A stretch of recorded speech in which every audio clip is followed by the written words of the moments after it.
আর এই কাফেলাকে বাধা দেওয়ার জন্য বেঈমানেরা রুখে দেওয়ার জন্য সামনে আগায় যাবে।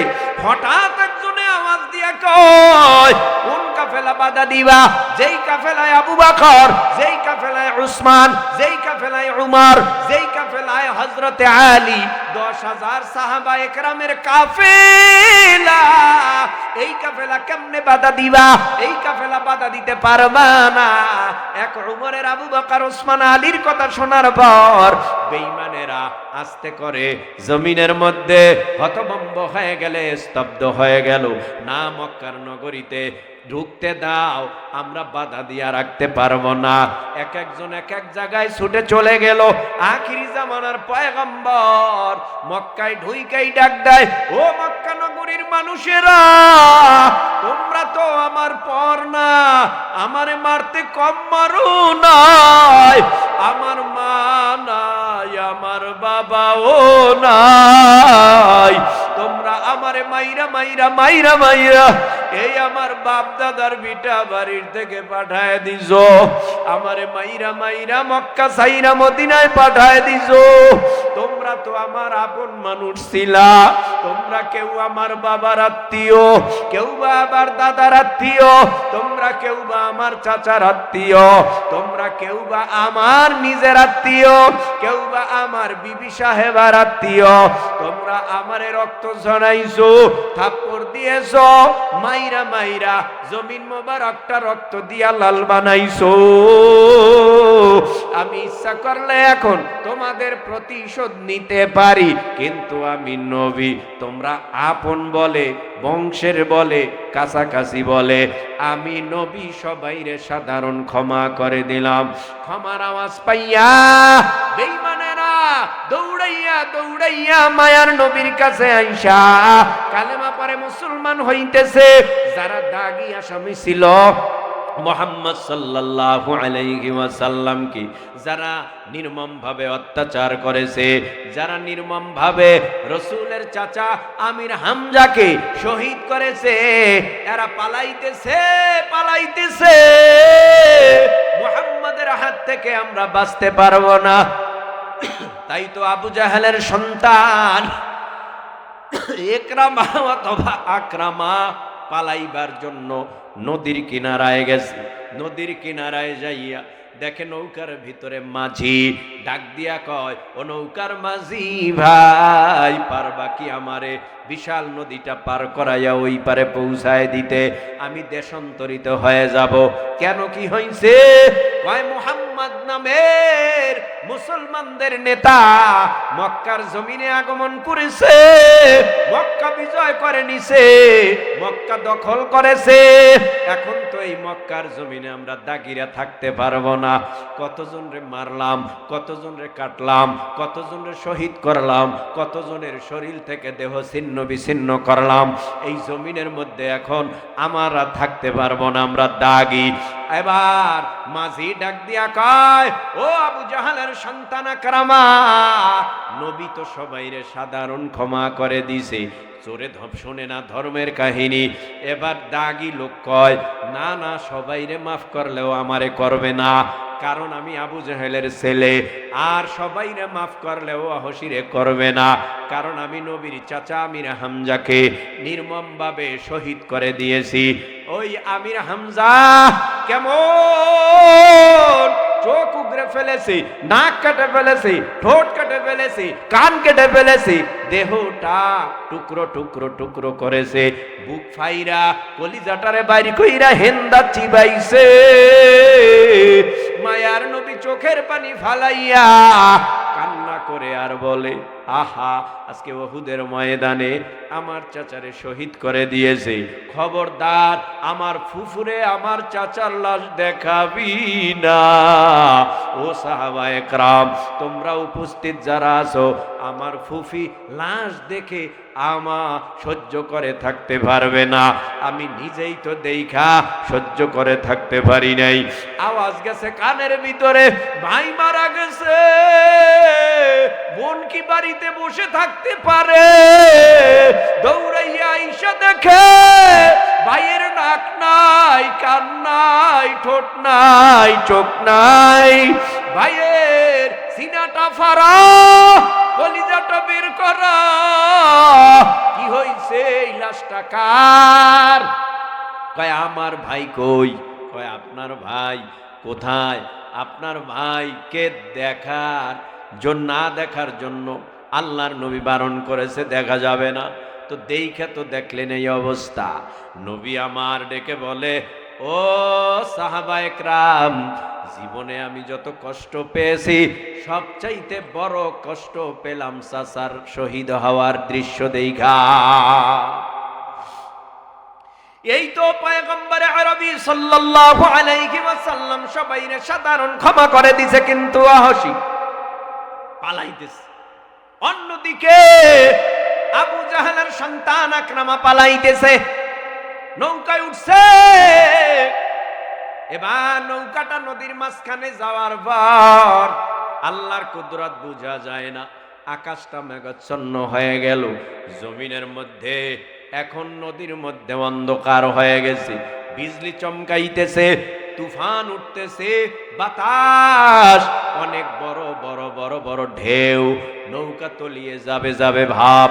এবার আবু জাহেলের সন্তান জীবনভর যেই খোদার ইবাদত করেছে সেই খোদার নাম ধইরা ডাকে, ও লাত আমারে বাঁচাও, বিপদ থেকে উদ্ধার করো, ও মানাত বিপদ থেকে উদ্ধার করো, ও উজ্জা বিপদ থেকে উদ্ধার করো। লাত মানাত উজ্জার নাম ধইরা ডাকাডাকি করে, আল্লাহ পাক রব্বুল আলামিনের নাম ডাকে না, কারণ তাদের আল্লাহর সাথে সম্পর্ক নাই বলেই ডাকে না। এবার মাঝি ডাক দিয়া কয়, লাত উজ্জা মানাত তোমারে এই সমুদ্রের মধ্যে বাঁচাইতে পারবে না, বাঁচাইতে পারে একমাত্র আল্লাহ। তুমি আল্লাহর নাম নিয়া মুহাম্মদ সাল্লাল্লাহু আলাইহি ওয়াসাল্লামের উসিলা দিয়া আল্লাহর কাছে হাত উঠায়া বলো, আল্লাহ তুমি আমাকে এই বিপদের মধ্য থেকে উদ্ধার করো। বলতে দেরি করবা, আল্লাহ সাহায্য করতে দেরি করবে না। কি আর করার আছে? আল্লাহকে ডাক দিয়া বলে, ও মুহাম্মাদের খুদা, তুমি মুহাম্মাদের উসিলায় আমারে হেফাজত করো, জীবনটা ভিক্ষা দাও, বাঁচাইয়া দাও। তুমি আকাশটা ফর্সা করে দাও, তরঙ্গ ঠান্ডা করে দাও, বাতাস উঠায় নাও, বিজলির থেকে বাঁচাও। হঠাৎ করিয়া আকাশটা ফর্সা হয়ে গেছে, জমিনে তরঙ্গ নাই, বাতাসও নাই। মানুষ এবার দেখতেছে যাইতে যাইতে নৌকাটা নদীর কিনারায় হাজির হয়ে গেছে।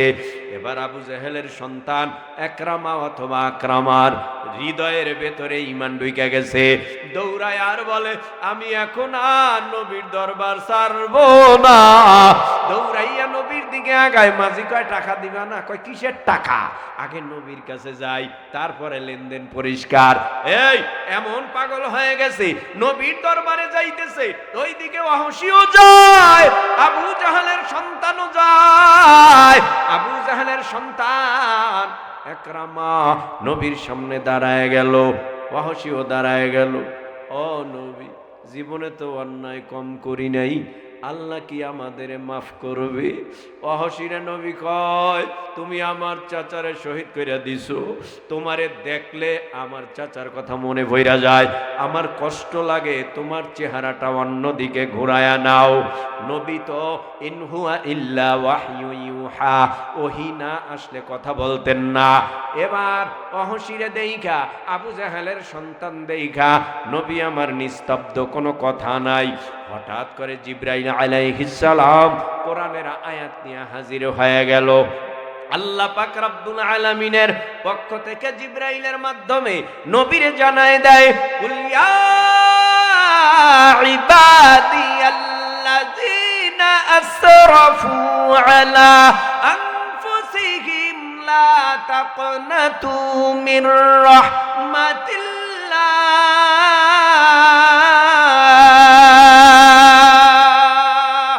ইন্নাল্লাহা ইয়াগফিরুয যুনুবা জামিআ, ইন্নাহু হুয়াল গফুরুর রহিম।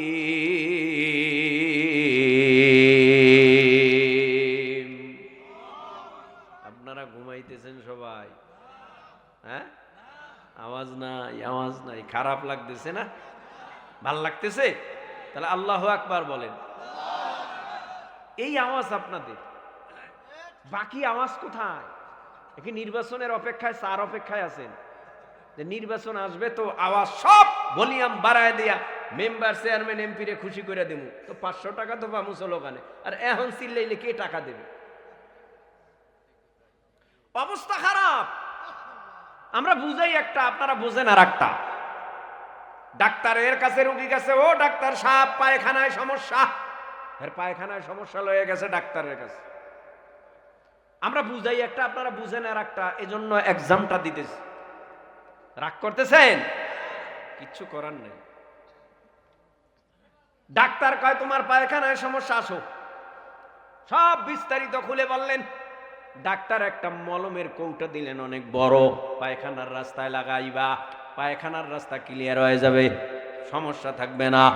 ডাক্তার ঔষধ দিয়ে দিছে, এই দিকে রোগীও এই পায়খানার রাস্তায় মলমটা মালিশ করতেছে। 1 সপ্তাহ লাগাইতে কইছে, একবার লাগাইছে, কৌটার মধ্যে মলম নাই। দৌড়াইয়া ডাক্তারের কাছে, ওই মিয়া আপনি কোথায় লেখাপড়া করছেন? আপনি কিসের ডাক্তার? 1 সপ্তাহ লাগাইতে কইছেন পায়খানার রাস্তায় মলম, একবার লাগাইছি, মলম নাই। কোথায় লেখাপড়া করছেন? একবার লাগাইলে শেষ হয় মলম, আর আপনি লিখে দিছেন 1 সপ্তাহ লাগাইতে। আপনি কেমন ডাক্তার? এমন ভাবে ধমক দিছে, ডাক্তার চিন্তা করে ব্যাপারটা কি, রোগী কি কয়, ওই রোগী রে আমি তো তোরে মলম দিলাম 1 সপ্তাহ লাগাইতে, তুই একবার লাগাইছো, মলম শেষ কইরা ফালাইছো, তোর পায়খানার রাস্তা কয়াত? রোগী কয় 32 হাত। ডাক্তার চিন্তা করে 32 হাত কি পায়খানার রাস্তা হইতে পারে? এত জীবনেও শুনলাম না কোন ব্যক্তির পায়খানার রাস্তা 32 হাত। ডাক্তারও বুঝতে পারে না রোগীর কথা, রোগীকেও বুঝাইতে পারে না ডাক্তার। ডাক্তার ডাক দিয়া কয়, এই এই এই রোগী রে, আমি কি বুঝি না, না তুই বুঝস না? কয়, ও ডাক্তার সাহেব, আপনি পায়খানার রাস্তায় মলম মালিশ করতে বলছেন, আমার পায়খানার রাস্তা 32 হাত, এটার ভিতরে বিন্দু মাত্র সন্দেহ নাই। তার মানে কি, আমার ঘর থেকে পায়খানার রাস্তা পর্যন্ত হাত দিয়া মাইপা দেখছি 32 হাত। আমি ওই রাস্তায় মালিশ করছি। এরকম যদি 100 মলমের কৌটা দেয়, আর যদি ঘর থেকে পায়খানার রাস্তা দূরত্ব, ওই পায়খানার রাস্তাই খালি ঘষে, তার নিজের পায়খানা রোগ ভালো হবে? কথা বলে না কেন? বুঝের অভাব। আমরা বুঝাই একটা, আপনারা বুঝেন আর একটা। আমরা কই সুদ খাইয়েন না, আপনি কোন এটা কোনো হুজুর হইল? সুদ খাইতে নিষেধ করে, এটা কোনো হুজুর হইল? হুজুরে কি সুদ খাইতে নিষেধ করে না আল্লাহ করে? আপনি আল্লাহরে জিজ্ঞান, তুমি কি লিগা সুদ খাইতে নিষেধ করলা? এটা তো ভালো ব্যবসা। 100 টাকায় 10 টাকা, এটা তো ভালো ব্যবসা। 1000 টাকায় 100 টাকা, ভালো ব্যবসা। হ্যাঁ, লাখ টাকায় 1000 টাকা তো ভালো ব্যবসা। বইয়া বইয়া টাকা কামায়, আবার চক্রান্ত মারে মাঝে মধ্যে, চক্রান্ত সুদ। কথা কন না কেন? এইগুলা বললে কইব এটা কোন হুজুর হইল? কত হুজুর আমগো দেশে আছে, বরিশাল তো হুজুর আনা লাগে। আবার কত শিক্ষিত আছে, MBBS, কত লেখাপড়া করেছে, বিদেশেও লেখাপড়া কইরা আসছে। এখন তার একটা সিগনেচার দিতে 2 লাখ গোনা লাগে, 3 লাখ, 4 লাখ, 5 লাখ। কথা কয় না কেন? ঘুষখোর! তুই লেখাপড়ার মানিজ্জাতটাই মেরে ফেলাইছ। তুই লেখাপড়ার মানিজ্জাতটাই মেরে ফেলাইছ। তোর এই লেখাপড়ায় সমাজের অবক্ষয়, কোনো উন্নতি নাই। কথা বলেন না কেন? কলমের খোসা দিয়ে যদি তুমি টাকা নাও, তাহলে এই সমাজটা পরিবর্তন হবে কার মাধ্যমে? আমরা ভালো কইরা জানি সমাজ পরিবর্তন করতে হলে কোরআনের বিকল্প নাই। কথা বলেন না কেন? কথা বলেন না কেন? কোরআনের বিকল্প নাই। কোরআনের বিকল্প নাই, আলেমের বিকল্প নাই, ইসলামের বিকল্প নাই। এত চুরি, এত ছাছরামি, এত বাটখারি, এত ফাজলামি বাংলাদেশে হয়, অন্য কোনো এত দেশে হয় না। তা কেমনে? আইন আছে, প্রয়োগ নাই। কথা বলেন না কেন? এদেশে কি আছে? আইন না আছে কোথায়? সব জায়গায় আইন আছে, কিন্তু আইনের প্রয়োগ নাই। যার কারণে চোরাই চুরি করে, যার কারণে দেশের টাকা বিদেশে পাচার করে, যার কারণে অসভ্যতার বেড়াজালে লিপ্ত হইয়া সেঞ্চুরি পর্যন্ত দর্শনের করে। কথা বলো না কেন? দর্শনের সেঞ্চুরি করে নাই তো। আইন আছে, বিচার নাই। কথা বলেন না কেন? আইন আছে, বিচার নাই। আমি প্রায় সময় বলি, আজও বলি, যদি চুরি করার অপরাধে একটা আইন যদি আমাদের দেশে থাকতো, পার্লামেন্টে, চোর ধরবি বাইতুল মুকাররমের ঘেটে, মিডিয়া রাখবি, হাতের কবজি কেটে দিবি, আর এটা সারা বিশ্বে ছড়িয়ে দিবে মিডিয়ার মাধ্যমে, আল্লাহর কসম, বাংলাদেশের দোকানপাট, অফিস, আদালত, ঘর বাড়ির দরজা খুইলা দিব্যি আরামে ঘুরলেও একটা চোর চুরি করার সাহস পেত না। কারণ ওর জানা থাকতো চুরি করলেই হাতের কবজি থাকবে না।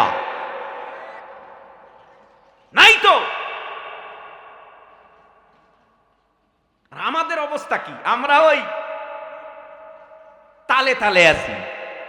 হ্যাঁ, তালে আছি। হুজুররা একটা কথা বললে, হুজুর গো চেয়ারে লোভ লাগিয়ে গেছে, হুজুররাও চেয়ারের পাগল হয়ে গেছে। হুজুররা চেয়ারের পাগল মানে হুজুররা তো সব সময় চেয়ারে, উঁচু চেয়ারে আছে। কথা বলেন না কেন? উঁচু চেয়ারেই তো কয় হুজুর গো আবার রাজনীতি লাগতো। রাজনীতি করবে কেটা? চোর বাটপারেরা রাজনীতি করবে কে? হযরতে উমর অর্ধ পৃথিবী শাসন করেছে। উমরের মতো এত বড় নেতা, ইসলামিক নেতা আছে কে? 4 খলিফা। রাজনীতি ছাড়া হইল কেমনে? 4 খলিফা। হযরতে আবু বকর দেশ চালায় নাই, হযরতে উমর দেশ চালায় নাই, হযরতে উসমান দেশ চালায় নাই, হযরতে আলী দেশ চালায় নাই। আমগো ট্যাক লাগাই দিতেছেন। হ্যাঁ, ট্যাক লাগাইয়েন না। আপনারা খাইছেন জীবনভর, আর খাইতে দেব না। এদেশের জনগণ ভবিষ্যৎ প্রজন্মে কেউ খাইলে সেটাকে বরদাস্ত করবে না। কথা বলেন ঠিক কিনা? আল্লাহ আমাদের বুঝার তৌফিক দেন। আমিন কন। আমাদের সচেতন থাকতে হবে। দেশ গড়তে হবে, আমার আপনার দেশ গড়তে হবে। এই দেশের সমস্ত মানুষ ঐক্যবদ্ধ থাকতে হবে। যদি ঐক্যবদ্ধ না থাকি, তাহলে গ্যাঞ্জাম আবারও সমাজে লাগতে পারে, দেশে লাগতে পারে। ঠিক কিনা বলেন? গ্যাঞ্জাম হোক, সমাজের মধ্যে বিশৃঙ্খলা হোক, এটা আমরা কেউ চাই। রাগ করলেন বুঝি? রাগ কইরা কি লাভ বলেন? আল্লাহ আমাদের বুঝ দান করেন, বলেন আমিন। আরো জোরে বলেন আমিন। কথা যাই বলি, নিজের মন গড়া কথা নয়।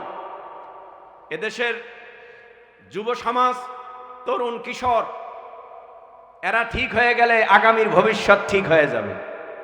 কথা বলে, বুড়া তো গেছে, এরা তো বুড়াই হয়ে গেছে। দাড়ি ভেঙে গেছে, চুল ভেঙে গেছে, দাঁত পুইরা গেছে, যৌবনতা শেষ। কয়দিন পরে খবর। তরুণ, তোমার জাগতে হবে। কিশোর, তোমার জাগতে হবে। যুবক, তোমার জাগতে হবে। সমাজ পরিবর্তন বুড়া দিয়া হয় না, যুবক দিয়া হয়, তরুণ দিয়া হয়, কিশোর দিয়া হয়। ঠিক কিনা বলো? যুবক, তরুণ, কিশোর জেগে গেলে পুরো বাংলাদেশ আবার স্বর্ণের বাংলাদেশ হয়ে যাবে। আল্লাহ তাআলা আমাদের সব ভাইকে এখন এক হইয়া দিনের কাজ করার তৌফিক দান করুন, বলে আমিন। সারা রাত বয়ান শুনবেন, ফজরের নামাজ কাজা কইরা, এরপরে মাশাআল্লাহ দিব্যি আরামে